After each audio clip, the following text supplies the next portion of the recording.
how are you today? I hope all of us are good and always keep spirit. Okay, today we learn tema 3, subtema 3, pembelajaran keempat. As usually, before we start our lesson, let us pray. Dear Almighty God, thank you for the blessing until this time. Now we want to start our lesson. Please open our heart and our mind so we can receive the lesson well. Bless our teachers, give them patience to teach us, and bless our parents wherever they are. Forgive us for all our sins. Thank you, God. Amen. Okay, anak-anak Miss. Before we start our lesson, let's sing a song. Good morning to you, and to you. Good morning to you, and to you. Oke, kamu masih ingat kan tepuk PPK? Oke, kita sama-sama ya. Tepuk PPK. Religius, nasionalis, mandiri, gotong royong, integritas. Salam PPK. Salam cerdas, berkarakter, menyenangkan, luar biasa, hebat. Tepuk semangat. Semangat. Salam literasi. Ayo membaca. Oke, sekarang kamu buka bukumu halaman 134. Kita akan mulai belajar bersama. Oke, disimak video pembelajaran ini dari awal pertengahan hingga akhir. Jangan di skip ya anak-anak Miss. Anak-anak, pada pembelajaran sebelumnya kamu telah belajar tentang penemuan lampu lalu lintas. Apa manfaat dari penemuannya dan apa yang harus kita lakukan untuk mematuhi rambu-rambu tersebut? Mari kita amati bersama-sama teks yang berjudul Rambu Lalu Lintas di halaman 134. Kita semua pasti sudah mengenal lampu lalu lintas. Kita sering melihat lampu lalu lintas di perempatan atau persimpangan jalan. Lampu lalu lintas terdiri dari 3 warna, yaitu merah, kuning, dan hijau. Tahukah kamu siapa yang menemukan lampu lalu lintas? Ia adalah Gareth Augustus Morgan, seorang warga Amerika berkulit hitam yang peduli dengan keselamatan orang lain. Morgan terpanggil untuk menciptakan sistem lampu lalu lintas setelah melihat terjadinya kecelakaan antara mobil dengan kereta kuda. Ia tidak ingin kejadian itu terus berulang. Hingga saat ini, penemuan Morgan sangat bermanfaat untuk mengatur lalu lintas dan menyelamatkan pengguna jalan dari kecelakaan. Anak-anak, dari teks ini ada beberapa kata yang tidak baku. Apakah kamu bisa menebaknya? Ya, kata sistem dan kata melihat adalah kata tidak baku. Nah, anak-anak, kata tidak baku atau kosakata non baku ini kita akan buat ke dalam bentuk tabel yang ada di buku kita halaman 135. Di sini Miss akan berikan contoh bentuk tabelnya. Kosakata non baku yang pertama ngelihat. Perbaikan atau kosakata bakunya adalah melihat. Kalimat tidak efektifnya, kita semua pasti sudah mengenal lampu lalu lintas. Kita perbaiki dengan kalimat efektif. Kita pasti sudah mengenal lampu lalu lintas.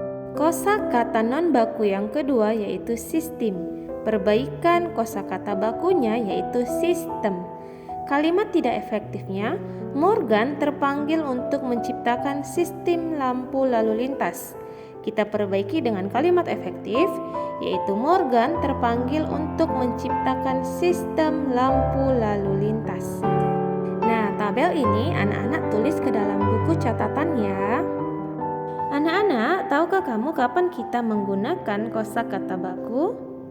Ya, kita menggunakan kosakata baku saat menulis surat resmi, ketika berpidato di acara formal, dan saat menyusun karya ilmiah.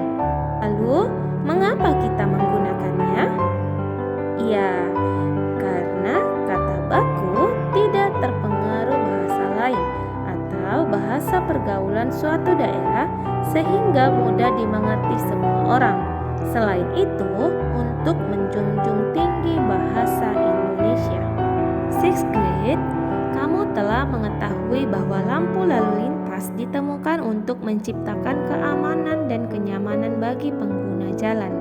Selain lampu lalu lintas, masih banyak lagi rambu-rambu lainnya yang mempunyai tujuan masing-masing. Setiap warga negara mempunyai kewajiban untuk mematuhi rambu-rambu lalu lintas tersebut agar hak orang lain untuk mendapatkan keamanan dan kenyamanan terjamin. Berdasarkan pengalamanmu, diskusikan dalam kelompok tentang contoh sikap warga yang sudah menunaikan kewajiban sebagai warga yang baik di jalan raya. Berikan pula contoh pengguna jalan yang tidak melaksanakan kewajibannya. Nah, di sini Miss akan berikan contohnya. Contoh melaksanakan kewajiban yang pertama, memiliki surat-surat yang lengkap seperti SIM dan STNK. Yang kedua, memakai helm atau sabuk pengaman saat berkendara. Yang ketiga, berkendara dengan kecepatan normal. Keempat, berkendara pada lajur jalan yang sudah ditentukan. Dan yang kelima, mengikuti rambu-rambu lalu lintas. Kemudian, contoh tidak melaksanakan kewajiban. Yang pertama yaitu berkendara tanpa menggunakan helm atau sabuk pengaman. Kedua, belum memiliki surat-surat yang lengkap. Ketiga, berkendara melawan arah. Keempat, berkendara dengan kecepatan tinggi. Kelima, tidak mau berhenti ketika lampu merah. Dan yang keenam, tidak mematuhi rambu lalu lintas. Selanjutnya, contoh akibat tidak melaksanakan kewajiban. Yang pertama, dapat ditilang polisi. Kedua, membahayakan diri sendiri dan orang lain. Yang ketiga, mengakibatkan kecelakaan. Yang keempat, mengakibatkan luka bahkan korban jiwa. Dan yang kelima, mengalami kerugian akibat kendaraan yang rusak. Nah, anak-anak, supaya tidak ada akibat untuk diri sendiri dan orang lain, maka kamu lakukan kewajibanmu dengan tanggung jawab. Anak-anak, ketika seseorang tidak melaksanakan kewajibannya di jalan raya, apakah hal tersebut dapat mengganggu hak orang lain? Iya, pasti ya, karena jalan umum digunakan banyak orang. Setiap orang berhak mendapat keselamatan di jalan raya. Hal ini dapat terwujud jika setiap orang melaksanakan kewajibannya. Nah, anak-anak, selain lampu lalu lintas, terdapat juga rambu-rambu lalu lintas lainnya. Amati rambu-rambu berikut. Ada 7 rambu-rambu lalu lintas yang akan kita kenal bersama-sama. Kamu boleh perhatikan baik-baik. Nah, di sini kita akan belajar apa arti dan manfaat dari rambu-rambu tersebut bagi pengguna jalan. Yang pertama yaitu dilarang berjalan terus. Wajib berhenti sesaat dan meneruskan perjalanan setelah mendapat kepastian aman dari lalu lintas arah lainnya. Kemudian rambu lalu lintas yang kedua yaitu dilarang berjalan terus apabila mengakibatkan rintangan, hambatan, gangguan bagi lalu lintas dari arah lain yang wajib didahulukan. Rambu lalu lintas yang ketiga, dilarang berjalan terus pada persilangan-persilangan sebidang lintasan kereta api jalur tunggal, wajib berhenti untuk mendapat kepastian aman. Nah, kemudian rambu lalu lintas keempat yaitu larangan masuk bagi kendaraan bermotor roda. Selanjutnya yaitu kamu boleh perhatikan rambu lalu lintas yang kelima. Di sini ada gambar tanda panah dan Cibitung, ya. Biasanya rambu lalu lintas ini merupakan rambu pendahulu petunjuk jurusan yang menyatakan arah untuk mencapai suatu tempat keluar dari jalan tol. Selanjutnya anak-anak perhatikan gambar rambu lalu lintas yang keenam. Di sini ada gambar kasur dan tanda tambah ya warna merah. Nah, ini menandakan rumah sakit. Oke. Kemudian gambar rambu lalu lintas yang ketujuh merupakan rambu petunjuk jurusan daerah wisata Dieng dengan jarak 10 km. Jadi ini biasanya rambu lalu lintas ini ada di setiap jurusan daerah wisata ya, berapa jauh ke dalam wisata yang hendak kita tuju, seperti itu ya anak-anak. Nah anak-anak, jika ada pertanyaan seperti ini, apa manfaat rambu-rambu tersebut bagi pengguna jalan? Ya, manfaat rambu-rambu tersebut bagi pengguna jalan yaitu sebagai peringatan sehingga dapat mencegah kecelakaan maupun sebagai petunjuk arah bagi pengguna jalan. Pertanyaan yang kedua, jika rambu-rambu tersebut tidak ada, apa pengaruhnya terhadap pengguna jalan? Ya, pengaruhnya terhadap pengguna jalan, mereka tidak akan tahu bahaya yang mungkin ada sehingga dapat menimbulkan kecelakaan. Selain itu, pengguna jalan dapat kebingungan arah tujuan yang akan dituju. Anak-anak, rambu-rambu lalu lintas yang barusan kita pelajari, kamu tuliskan kembali ke dalam buku catatanmu ya.